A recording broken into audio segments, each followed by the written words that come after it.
రామారం అనే ఒక ఊరిలో రమేష్ అనే ఒక మంచి వ్యక్తి తన భార్య పిల్లలతో నివసించేవాడు. అతను చాలా కాలం నుండి జమీందారు రైస్ మిల్లులో పనిచేసేవాడు. ఒకరోజు రమేష్ చేసిన తప్పు వల్ల రైస్ మొత్తం కింద పోయి భారీ నష్టం ఏర్పడింది. అది గమనించిన జమీందారు గారు రమేష్ ని అడగగా, అయ్యా, నా వల్ల ఈ తప్పు జరిగింది కావున మళ్ళీ నేను ఇలాంటి తప్పులు చెయ్యను, నన్ను క్షమించండి అని.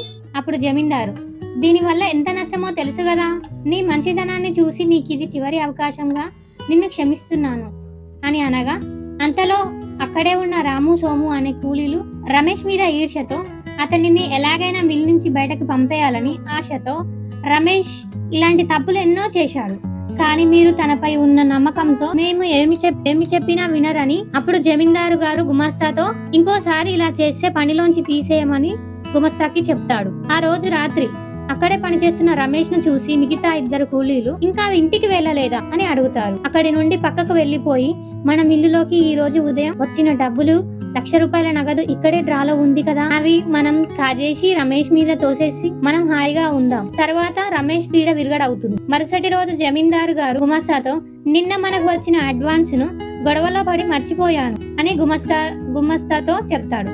అప్పుడు గుమస్తా డ్రా తీసి చూసేసరికి డబ్బులు లేవు. అయ్యో గురువు గారు, డబ్బులు లేవు అని అనగా, అక్కడే ఉన్న రాము, సోములు జమీందారు గారు రమేష్ ని పిలిపించి అడిగాడు.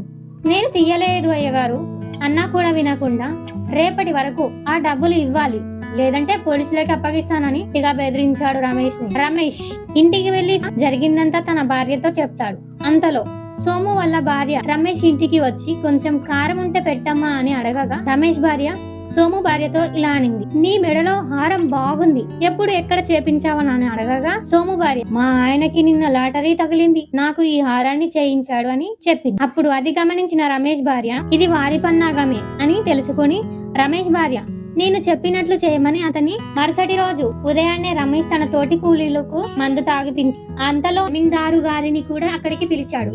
అప్పుడు ఆ ఇద్దరు కూలీలు తాగిన మత్తులో రాము, సోము ఇలా అన్నారు, రాజుగాడికి మనం డబ్బులు తీసిన విషయం తెలియదు, రమేష్ మీద వేసి తెలియదు కదా, అప్పుడు అతన్ని వెళ్ళగొడతాడు, ఇంకా మనకెవరు అడ్డు లేదు కదా అని వెక్కిల నవ్వులు అని నవ్వారు. ఈ మాటలన్నీ గోడ చాటుకున్న జమీందారు గారు విని కోపంతో నన్ను అమర్యాదతో తిడుతూ, ఆపై ఈ నేరాన్ని పాపం అమాయకమైన రమేష్ మీద వేశారు అని రాము, సోములని పోలీసులకు అప్పగించాడు. రమేష్ కు జరిగిన అన్యాయానికి నగదు రూపంలో బహుమానాన్ని సత్కరించాడు.